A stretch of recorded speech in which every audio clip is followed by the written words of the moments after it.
The MMA fortune teller. The teller, the teller, the teller, the teller, the teller, the teller. What's up, all my brothers out there?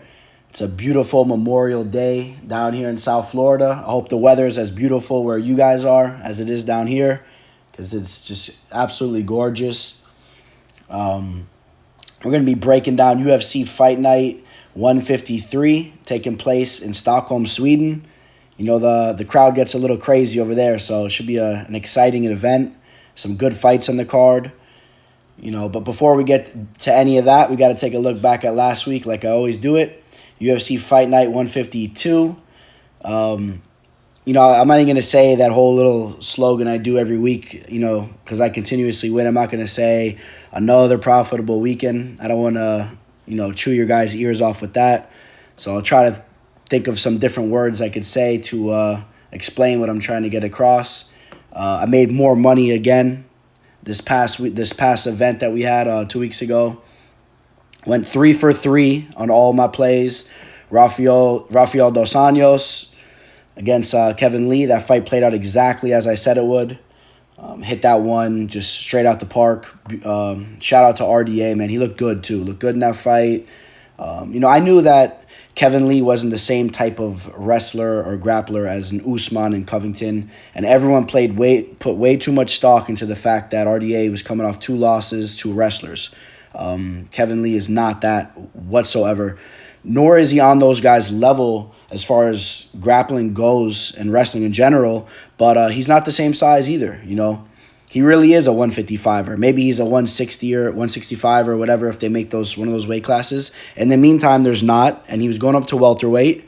And I'm sorry, you know, he ain't going to beat a guy like RDA. RDA, at this point, he's a proven welterweight. He's already beat, you know, top dogs, ex-champions like Robbie Lawler. So, you know what? I can say that RDA he truly is a welterweight, undersized or not. And he's going to give a lot of guys problems. If you can't take him down, control him, you know, he's gonna give a lot of guys problems. So that was a nice hit. Ian Heinisch over Antonio Carlos Jr. Another fight. I called it to a T. I knew exactly how that fight was going to go. I knew it would be a closely contested fight, as I stated. But Ian Heinisch, you know, he's the better wrestler. You know, he's athletic. I mean, he was moving his feet well. He was scrambling. Very, very nice, mixing it up. And the big Antonio Shoeface, he kind of gassed out a little bit, too, towards the end of that fight. So that was a beautiful hit, man. Plus 175 underdog. So you know how the teller does it. Let's see what else. Grant Dawson.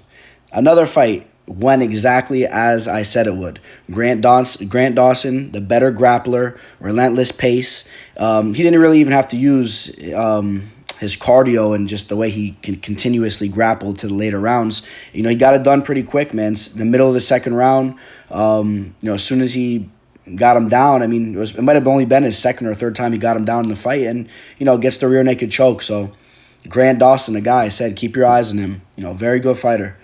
Very promising, blue chip type of fighter. So those are my 3 plays. Other than that, man, on the card, I mean, Davi Ramos, that played out exactly as we thought it would. How about Charles Oliveira, man? What a stud. You know, gets the TKO finish. How about the Derek Krantz versus Vicente Luque? That guy, Derek Krantz, almost finishes Luque in the first round, man. Tags him with some real nice punches. Wasn't able to put him away. And, of course, you know, Luque came back and pulled that off. But you know, for those of you guys that had money on Krantz, man, whew, that's a tough one. Desmond Green looked like shit. I called that too. I said the odds were way off on that fight. That fight ended up, you know, it played a lot closer than it should have. And he had the whole hometown arena going nuts for him. And that fight was still somewhat close. You know, that guy is so overrated and doesn't deserve any type of big-time fight after a performance like that. We got Aspen Ladd, man. She looked real good. She also fought well, too. But she was looking nice out there, man. Aspen Ladd. Looking forward to see who they match her up with next. Ed Herman, you know, this guy, tough dude, man. Funny, this fucking redhead guy, man. Put Patrick Cummins out. You know, he looked good on the feet, you know. And I think Ed Herman, he deserves fights like that. After a performance like that, give him another entertaining fight. Put him up against a Nogueira or something like that. If he hasn't fought him already. I can't quite remember that. But, Give him one of those types of guys. Another older, slower type of guy that's going to slug it out with him. Let him knock one of those guys out again. Cool fight, man. Oh, and how about the Michel Pereira versus Danny Roberts fight? That was crazy. I did not see that fight playing out like that. Although, of course, that was a fight I would have never touched. I thought Danny Roberts was going to outclass him on the feet. And it was actually the exact opposite. Pereira was fucking jumping off the cage, doing all types of crazy moves, completely got inside of Danny Roberts' head. And that fight was, he lost that fight as soon as it was like 10 seconds into it. You could tell he was gun shy, scared to throw his hands. And that guy Pereira threw some amazing stuff in there.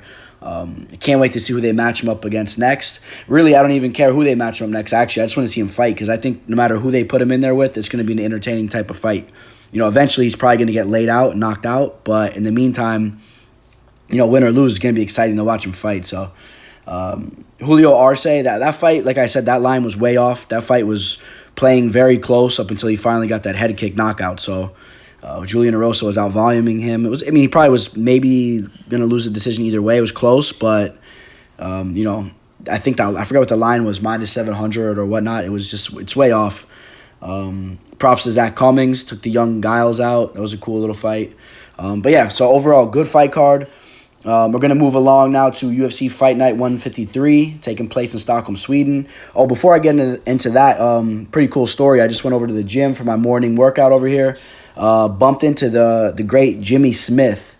That guy, legendary type of dude, man. This guy, if you're not familiar with Jimmy Smith, ex-Bellator commentator, ex-UFC commentator. I'm really not sure why they let him go. I guess their excuse was they're trying to hire more UFC fighters, but I think that's bullshit because Jimmy, as far as on an intellectual aspect of the game, he knows more than any of the fighters. You know what I'm saying? Any ex-fighters. He was a fighter himself. He may have never fought in the UFC or Bellator, any of the big organizations, but he's an mixed martial arts fighter. But that knows the game on a more intellectual side as well, man. He knows how to break down tape. He knows how to, he knows the whole ins and outs of the game. So I hope they get him a spot back there in the UFC. If not, I hope we see him somewhere else. One of the bigger organizations. I would like to see him commentating or doing something, pretty big in the game. So I'll post a picture. You can take a look at it. Cool dude, man. All right, so now we'll get into UFC Fight Night 153. All right, so the first fight of the night, we got Joel Alvarez taking on Danilo Bellardo. We got the Spaniard Alvarez taking on the Italiano Danilo. This fight, I watched a little bit of footage on both these guys. Definitely not a fight that I'm eyeing to play to make some money on. These guys are too green to be trusted. The guys they've been fighting just lower level type of fighters, F level, D level type fighters, mostly on the European scene over there. Although, Alvarez did come to, he fought in the UFC. He had one fight against Demir Esmagalov, and he didn't look that good at all. He actually looked pretty shitty. So his striking wasn't good. Supposedly, he has a good submission game. He does get a lot of submissions, a lot of triangle chokes, guillotine chokes. A lot of chokes that are really not to be trusted to happen in the UFC. You don't really want your money riding on those types of chokes because once you get up to this type of level up in the UFC, a lot of these guys, they know how to defend those. So. But, he's fighting this guy, Danilo. Danilo, from the footage I pulled up, he has a very good top game. But, again, against horrible type of fighters. But, in those fights, he was getting guys down. He was controlling them. And I generally like to bet on guys that have that fighting style. I want a guy that's going to get takedowns, seal rounds. So if there's no finish, it's more favorable that he's going to get the decision. I think Bellardo is the slight underdog as of right now. I would not be touching this fight, but yeah, I'm going to take Danilo to win this fight. I think maybe he'll get some takedowns and avoid the submission. Although, maybe we'll see what kind of submission game this guy Alvarez has. So it'll be a good fight for him to showcase those sub skills that he's been doing pretty good with in the past. Let's see if he can pull it off in the UFC. But yeah, like I said, won't be betting on that fight, won't be touching it. All right, up next, we got Devin Clark taking on Darko Stosic. The Serbian looked pretty good in his UFC debut, took out Jeremy Kimball. I believe they were both in the same organization before they came over to the UFC. And Kimball was actually the heavyweight champ over there, and Stosic was the light heavyweight champ. So that was a cool little matchup they did. In that fight, Stosic looked good. You could tell he definitely has power. All the fight footage I watched of him, even in the past, this guy has power. I definitely want him to polish up his striking. make it a little bit more technical. But if he lands, he's going to put you out. And I think Clark's going to give him an opportunity for him to connect. And I think Clark's probably going to get put out, similar to the Rakic fight, where, Clark was looking pretty good in that fight, tagging Rakic here and there, but couldn't put him away. Whereas as soon as he made one little false move, he slips. I mean, Rakic just tags him with a couple, he's holding him against the fence, hitting him with those side hooks, and immediately puts his lights out. So I think this fight can play very similar to that, where if Stosic connects, he's going to put him out. Although this guy Stosic, man, really, the level of competition that he's had in the past was pretty shitty. So, besides the fact that, one of his losses, that guy Jiri Prochazka, I pulled that footage up on YouTube, man. That guy is an absolute stud. I would love to see him in the UFC. I don't know if that's going to happen or not. I see he's been fighting in Ryzen, so it'll probably be hard to get that guy to come over from the Czech Republic. They call him the Denisa Jiri Prochazka. That guy was a fucking beast. So, I mean, the loss that he does have his record, in my mind, it's a real loss. You know what I mean? I mean, it's okay. He lost to a real fighter, so... we still don't know what type of level Stosic's at right now. I think with his judo game and his hips, he'll be able to stuff. Clark's takedowns, and I think he'll keep it standing. My only concern is that Stosic is not active enough with his hands, and he's able to keep it on the feet, but loses a close decision if Clark outvolumes him, because he is a little hesitant with his striking, and needs to work on his head movement a little bit more as well too. He'll take some shots to the nose. But I think this is his fight to win, and I think there's a possibility I might play this depending on where the odds go. So keeping a close eye on these odds, and if they get it, if they're where I like it, I'm definitely going to jump on that. So, yes, I'll take Stosic. All right. Up next, we got two girls throwing down. I'm not going to spend too much time on this fight because I'll tell you right now, I'm definitely not betting on this fight. Both these girls cannot be trusted. They're so green, young female fighters.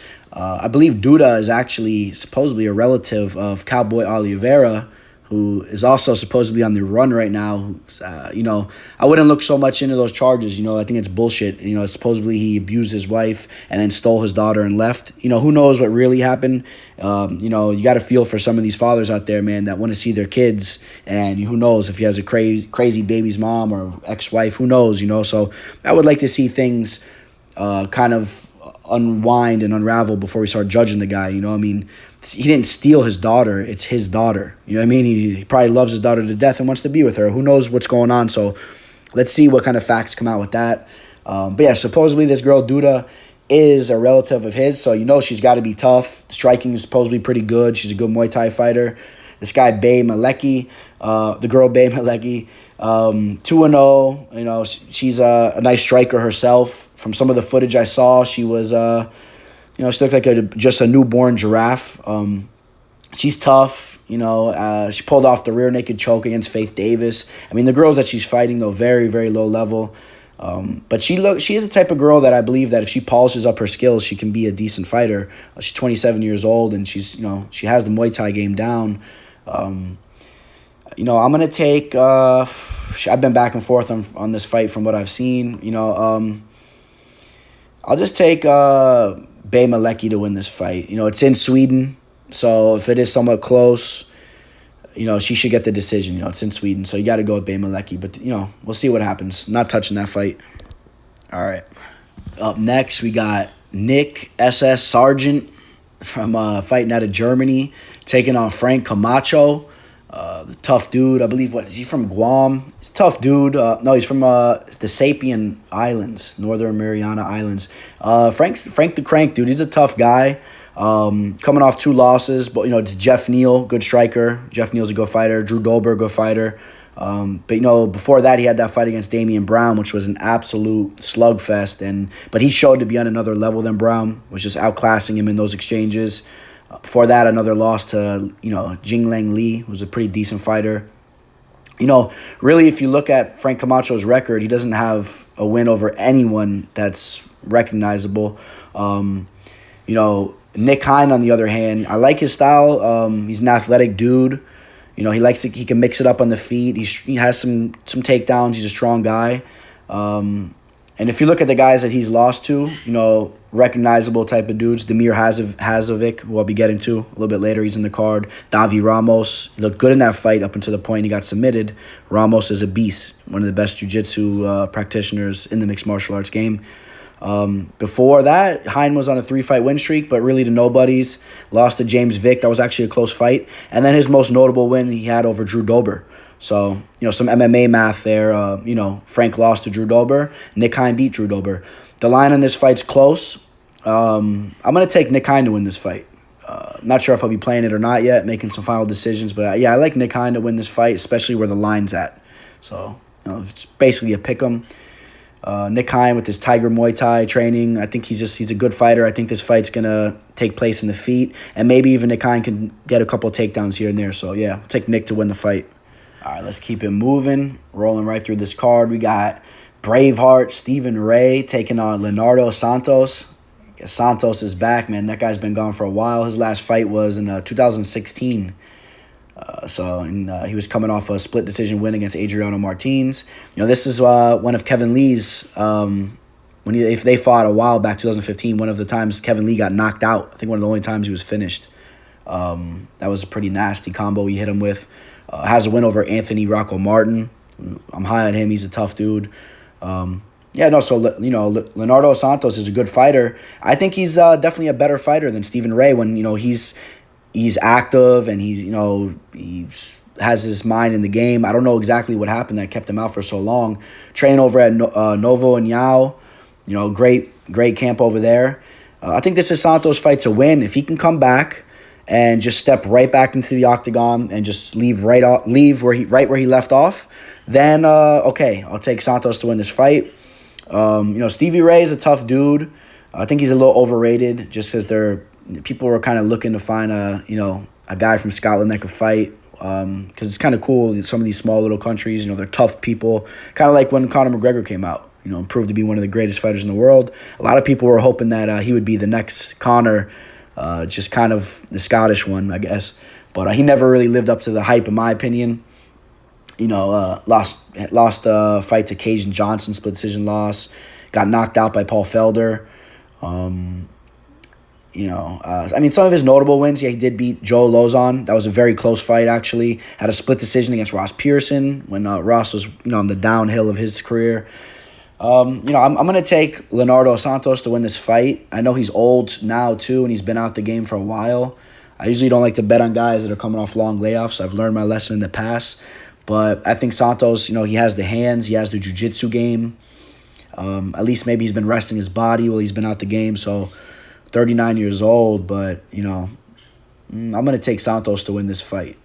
All right. We got some more big chicks throwing it down. We got Tanya Evinger taking on Lena Landsberg. Evinger, she's tough chick, been around the block for a long time, 37 years old now. Coming off a loss to Aspen Ladd, who's been looking very good, undefeated fighter, and then in a loss to Cyborg. So no shame in those two losses. Before that, she was winning fight after fight. She's a tough chick. She'll grind you out, hold you against the cage, has good grappling herself. Lena Landsberg, I think that she's not that good of a fighter, to be honest. When she first came in the UFC, she was kind of, hyped up to be something, and I never saw it at all. I think everyone would agree on that. I mean, she's really not that good. With a nickname like the Elbow Queen, you thought you were going to see this bitch just come out throwing fucking sick elbows, knocking bitches out, cutting them up. It was really nothing like that at all. She's 37 years in age as well. She's up there. So, she's coming off a loss to, Yana, the Russian chick. Similar losses. She lost to Aspen Ladd and Cyborg as well. So, it's not necessarily just the record. You have to really look into, the fights themselves. And she's a little hesitant when she's in there. And I don't like, she can be controlled up against the cage. She's very boring. So, I'm going to go with Tanya Evinger to win this fight. I don't know if it's not going to be one of my main plays. I might throw a little money over one of the bookies around the corner or something, maybe a little something. We'll see. But no, this isn't going to be a fight that's going to be one of my plays. It's just not one of my big boys. I don't really trust either of these women in this spot. But I think Evinger is going to pull it off. If you guys really want to bet this fight, I would go with Evinger. She's probably going to be the chick that's going to win this fight.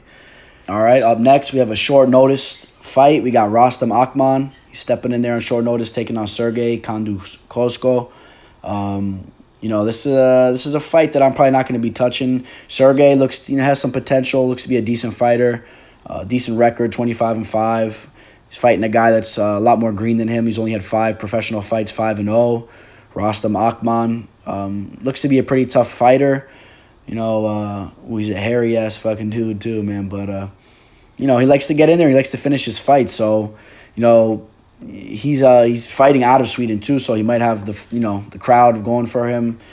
In my opinion, this is a fight. It's definitely dog or pass. I wouldn't put any money on the Russian guy out there, just for where the line's at. Maybe he shows up and proves to be just to be on another level in the fight game. We'll see. But it's a fight that I won't be touching. So I'm going to skip over that now. We'll go on to the next fight. We got Sun Bin Jo, the Korean, 9-0, undefeated, taking on Daniel Tamer. Tamer's fighting out of Sweden, one of the brothers, the Swedish brothers, very good Muay Thai strikers. This is the lesser of the brothers, in my opinion. David Tamer is a little bit more polished, a little bit better of an MMA fighter. But, Daniel's a tough dude, man. I like what I've seen from him in there. There's a reason why he's getting his 4th UFC fight, even though he lost 3 in a row.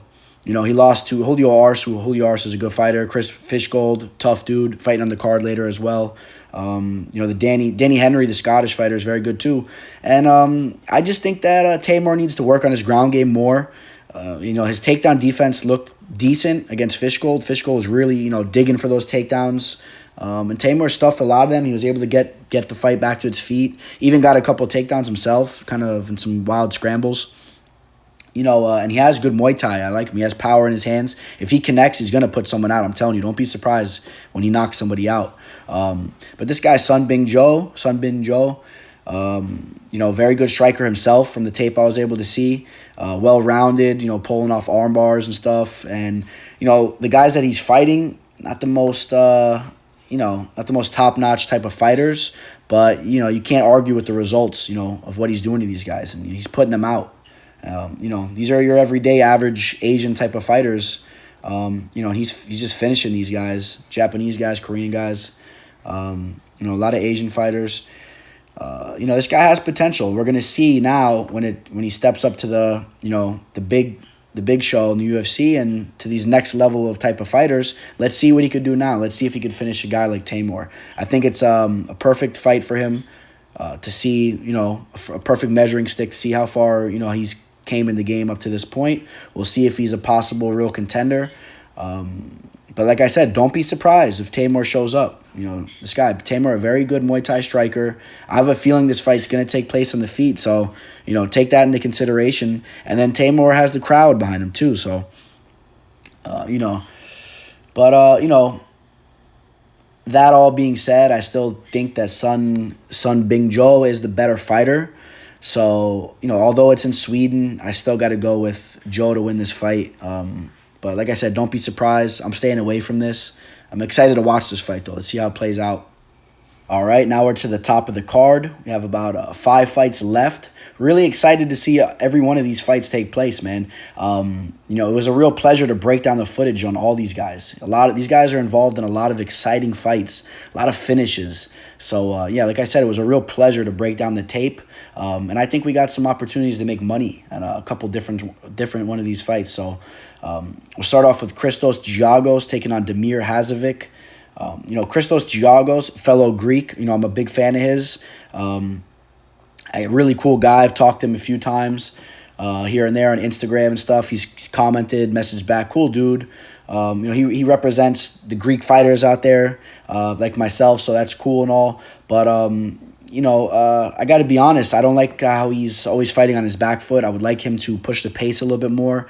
I felt like the Charles Oliveira fight was a fight that he really had to, he had to be the lead of that fight. He had to be walking down Oliveira. Yeah, he might have got finished, which he ended up getting finished anyway, but he should have at least tried to go that route because that's the route to beat Oliveira. And I feel like he knew that, and I didn't like the way he was backpedaling from the beginning of that fight till it ended.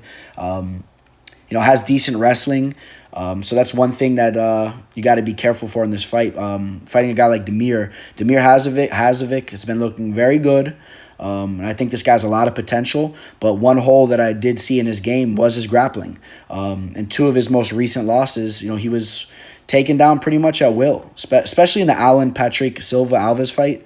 That guy he was ripping him down, slamming him down, just, telegraphing his takedowns. It didn't matter. Damir couldn't stop him. And I didn't like that. But other than that, Damir's striking looks good. His other loss was against, Maribek Taisimov, who, no shame in that. That guy's a stud, Tiger Muay Thai fighter fighting out of Russia. The Marcin Held fight, he was getting taken down that too and didn't look so amazing. But then he ended up getting a crazy, that wasn't a flying knee. It was kind of like, I guess Marcin went in for a takedown. He kind of whipped a knee to the head, knocked him out. That was a brutal knockout. Split decision win against Nick Hine, looked pretty good in that fight. But then he comes out against Marco Polo Reyes, who's a tough Mexican fighter, and just completely outclasses him and looked very good in that fight and started to show some of the potential that he has. Like I said, this guy, when he steps in there, he expects to win. You got to like that. He's going to come in, he's going to start walking guys down if he's able to get away with it. He's in there to win the fight. So, and, at heart, I would be rooting for Christos to win this fight. Like I said, I'm a fan of him. But I think this is Damir's fight to win. The only way I see Christos winning this fight is if he's able to mix up the takedowns, get some some top time, control the fight, and that would be his route to win. I do not see Christos stopping him. If Christos wins, I see a decision. Christos is not the most accurate with the striking. Athletic, strong guy, but just like I said, his accuracy is not there. He just kind of keeps his eyes closed when he's striking. He's not the pinpoint type of fighter. Damir, he's going to stare you right down. He's going to aim for your chin, and he's going to go for it. So I think Damir will get the better of the exchanges on the feet. But like I said, we'll go right back to the main point of this fight. Damir has to be able to stuff those takedowns. Otherwise, it could be a long fight. For him, so. But yeah, I have Damir to win this fight. That's going to be my pick. Potential play. Stay tuned to find out. The line's been moving up and down, so it's actually been moving favorable if you're going to bet Damir. So you might want to hold off. Maybe he'll even get better. I think a lot of people are looking into that wrestling aspect. So, you can get Christos at like a plus 150 if you want to take a shot, on the better wrestler, a guy that's in shape. There's a play there for you too. So, stay tuned to see what I'm going to do with this fight because I probably will have something one way or the other. So, all right, up next, we got Chris Fishgold taking on Makwan Amerikani. This fight, you already know it's going to be a wild fight. Both these guys, that's what they do. They engage in wild fights. Chris Fishgold, Brazilian black belt, Brazilian Jiu-Jitsu black belt, strong grappler, pretty strong top game. Good record, 18-2. Was looking very good in his UFC debut until he got finished on the feet by that Boston fighter. Who was it again? Qatar, Calvin Kattar. Tough dude, man. That guy's on the rise. But Fishgold looked very good, man. But his striking is it's kind of brawler-esque. Like he's going to come in, he's going to throw wild hooks. And I think he's going to knock some guys out, too. You're going to start to see that. The hooks that he throws are very powerful. He's going to get some knockouts on the feet. But I would like to see him polish his striking up, throw his punches a little bit more straight. I think this is a fighter that has a lot of potential. So, he was in a very wild fight with Daniel Tamor, another guy that's on this card. But he ended up, getting the rear naked choke and winning that fight. So his grappling showed to be very strong. This guy, Makwan Amerikani, he's a wild dude. He's going to run out, throw flying knees, decent grappling game. But he's a wild striker. And I think there's going to be a lot of openings for Fishgold to get takedowns. I think it's going to come down to whether Chris can hold him down and control him to win this fight and maybe even finish it with a submission. If Makwan's able to continuously get up to his feet, he might be able to style on Chris with the striking, and maybe he catches him with something similar to the Qatar strike. Could be a similar type of fight. So, the line's close. I feel Chris Fishgold's going to win this fight, though, and I kind of like him, especially in this spot with where the odds are. So, I always love having a fighter that when push comes to shove, he can use his grappling to seal the fight off. And not only does Chris have the Brazilian Jiu-Jitsu black belt, he's a strong guy. He's a built guy, so he's powerful with his takedowns. I like that. So, yeah, I'll take Fishgold to win this fight. All right, up next, we got a stud, another blue chip prospect, Alexander Rakic, taking on Jimmy Manuwa. Jimmy's been around the block for a while. I remember watching Jimmy back on HD Net Fights when they were hyping him up. He was knocking guys out over there in England, on the smaller scene. And, when he was undefeated at the time, I always wondered how he was going to, how his career would unravel in the UFC. I wouldn't say a disappointment. I mean, he's had some big wins in there, but not the greatest, This guy, 5 losses in the UFC now. He's on a 3-loss streak against Volkan Ozdemir, John Blachowicz, which he lost a rematch in that fight. And then Thiago Santos, just was, brutalizing him. I know they had some exchanges, but Santos was kind of bullying him in there. That fight led to Santos, that trajectory of him fighting for the title now. Some of Jimmy's big wins, he knocked out Ovince St. Preux and Corey Anderson before those 3 losses. But I don't know. Like I said, maybe not the biggest disappointment, but really never showed to be, to evolve to his full potential. This guy, Alexander Rakic, this is a guy that has a lot of potential, and I want to see, how his career unravels because he's been looking very good as of lately. Even in his last fight, Devin Clark steps out there and just absolutely brings it to him, hits him with the nasty right, drops him at the end of the first round again as well with something else. But this guy, Rakic, just ate all that shit. Was very composed. I like the way he uses his reach. He circles around from the outside. When he wants to pressure you, he's going to pressure you. And when he connects, he's going to put you out. And definitely, I love his leg kicks as well, man. When he throws his leg kicks, you see the power. You could feel it just by watching it. You don't even have to hear it. You just, boom, he just whacks these guys backwards. So this is a fight, though, I think he's going to have to rely on his hands. He could use his legs to set it up, but, he has a nice head kick, too, by the way, actually. Keep that into consideration. He does have a nice head kick, but I think that it's going to come down to his hands. I think Jimmy Manuwa is there for the taking, so his chin's going to be on the silver platter. I think Rakic needs to close the distance and just connect with a couple straights. He doesn't even have to make it fancy, something wild. Just close the distance, just step into that right distance where you can just connect with a nice straight right and just put 2 or 3 of them together, and I think Jimmy will collapse. It's kind of how I see this fight playing out. I don't see this fight going the distance. I'm expecting possibly a first-round finish for Rakic, if not a second-round finish. But again, these are light heavyweights, so don't be shocked if a guy like Jimmy puts a guy like Rakic out too. Jimmy has the power in his hands. And, there's always that chance, like I said, when you got these big boys fighting. So, I don't know. Right now the line is around, minus 230. What do we got over here? We got, Rakic's averaging a minus 230 right now, minus 225. I don't know if you want to risk that. I was hoping to get him more towards the minus 180s, maybe make a play on that. Like I said, with these big boys, you got to be careful. So, Jimmy's been around the block a little bit longer. But it's Rakic's fight to win. And I think Rakic, like I said, I think he'll keep it simple, keep composed, and he'll get the finish. All right, we got the big co-main event, some more light heavyweight fighters. Got to be careful with these fights, as we just talked about. There was a lot of line movement on this fight as well. I was interested in taking Volkan from the very beginning before I even checked the odds. I believe he was at a minus 185 at one point in time. That line has completely... flipped on its back since then. It's basically a pick'em fight. Volkan, you can get Volkan at minus 125 right now.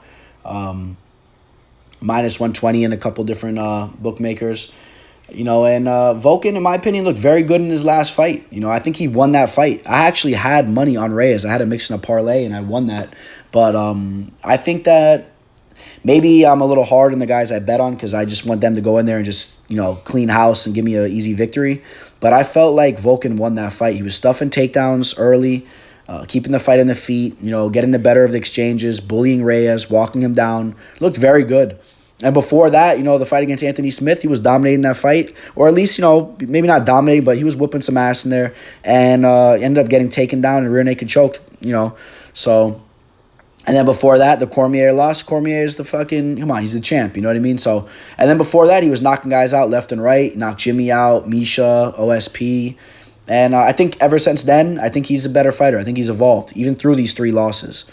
Working on his grappling game, training with Henry Hooft, over here in South Florida, Hard Knocks 365.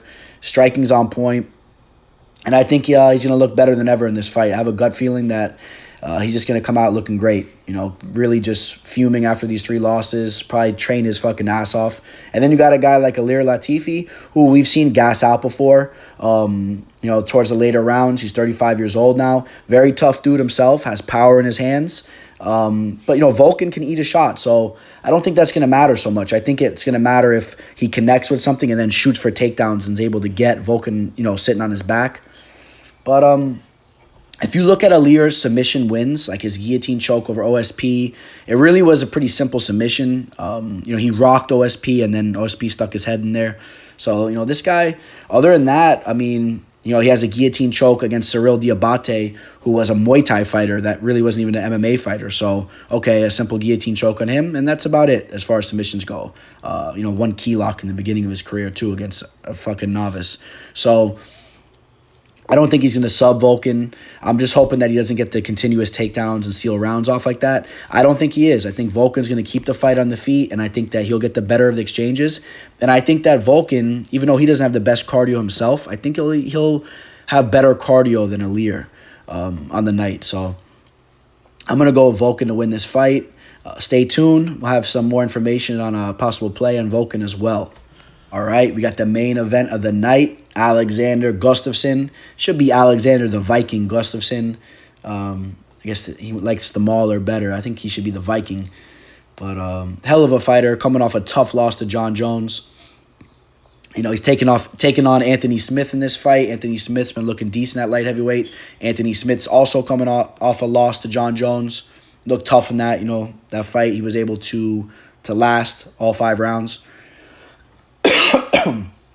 Didn't pull the bitch move either when he was kneed to the head or whatever that situation was. He could have got a victory in that fight, a false victory, and he didn't take that avenue. He's showed to be a real lion and stepped back in there and continued to lose that fight. Gustafsson, on the other hand, that was a weird fight, man. Got taken down and, finished pretty early. Actually, it was in the 3rd round, but, in the 3rd round in a 5-round fight. But it was a little strange the way that he got finished. I don't know. The fight didn't play out like the first fight. It was just a little weird to me. I still think that Alexander's a true stud. I think his hands are great. He's only lost to really the best of them. So, the Anthony Johnson fight, he made a horrible decision to exchange with him. He could have won that fight easily if he would have let that fight just slowly play out, got some takedowns, and wore Anthony out. But, he tried to stand in front of him. That was a very sad fight to watch over there in Sweden. But, looked great in his Glover fight. Like I said, the hands look good. And losing to a guy like John Jones, one of the best to ever do it, doesn't take too much away from you. So, I think that he's going to be on a different level than Anthony Smith. Yes, Anthony Smith's looked very good as of recently, but, Anthony Smith is still a guy, that was losing to the Cesar Fajeras, the Thiago Santos, down at middleweight. I know he's been looking good as of recently, and he got that rear naked choke against Volkan, but like I said, he was losing that fight up to that point.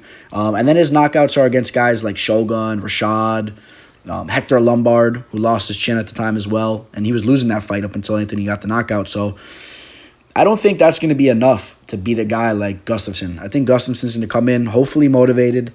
The fight's taking place in Sweden, so it's Gustafsson fight to win all day. It's just about where you get it, what kind of odds you get it at if it's worth it, and also just take into consideration Anthony is a tough dude who can finish a fight at any given time. So you got to keep that into consideration. But, so I'll go with Alexander to win this fight, but just keep an eye on the odds and see if it's worth it. See if you can get at the right line. We'll keep an eye on where this fight goes throughout this week, see if it's playable. I'll keep you guys updated with that. All right, that sums up UFC Fight Night 153. Pretty excited for this card. It's nice to have a good card on the horizon after having a 2-week break. We were kind of spoiled there for a while, event after event. So I'm excited for this card, especially after just coming off just winning cards after winning card after winning card. So excited to see where things go from here. Stay tuned to see. Will it be another profitable card? I think it is. I think we got some spots to make some money. Shout out to everyone that's that keeps in touch with the teller, man. I appreciate all the positive messages and all the appreciation you guys give me. By the way, that's my little bird Petra. If you ever hear her squealing in the background, I got a little pineapple conure, man. Great personality.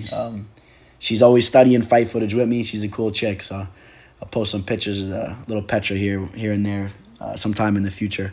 But let's make some money, guys. Comment below. Let me see. Tell me who you guys are playing. I want to hear it, man. Let me hear your guys' picks. I like to see where your guys' minds are at with these fights. I know where mine's at. Mine's on the money side. I constantly gravitate towards the money plays, and I continuously hit them. You could check my Capper Tech. Right now, it's ridiculous. The amount of units I've made in the last year, it's absolutely ridiculous. And for those of you guys that don't think I'm making real money, then I don't think you understand what the game consists of. Positive units translates to money. Those are the plays, man. That's how it works. So, and nobody has more units than me in the last year. Pull it up. So, like I said, though, man, much respect to all the guys messaging me. A lot of guys are following me on Instagram. Pretty cool. A lot of you guys were able to track down my new account. Told you guys what the deal with that was 2 weeks ago. So got the new Instagram up and running. Check me out, MMA Fortune Teller _ at the end of it. And yeah, man, subscribe to the channel. And let's make some money, man. Let's kill it this weekend, you guys. Comment below. Let me know your big plays. I want to see let me see who's really cashing the big plays. Post it below. I want to know how many units on what fighter. If you want, you can say what odds you got it at. Doesn't matter. But how many units on what fighter. And let's see who's really fucking making money with the teller. Go ahead. Post below. And like I said, subscribe, guys. Take care. I'm going to go enjoy the rest of my Memorial Day. In the meantime, signing out. The teller, the teller, the teller, the teller, the teller.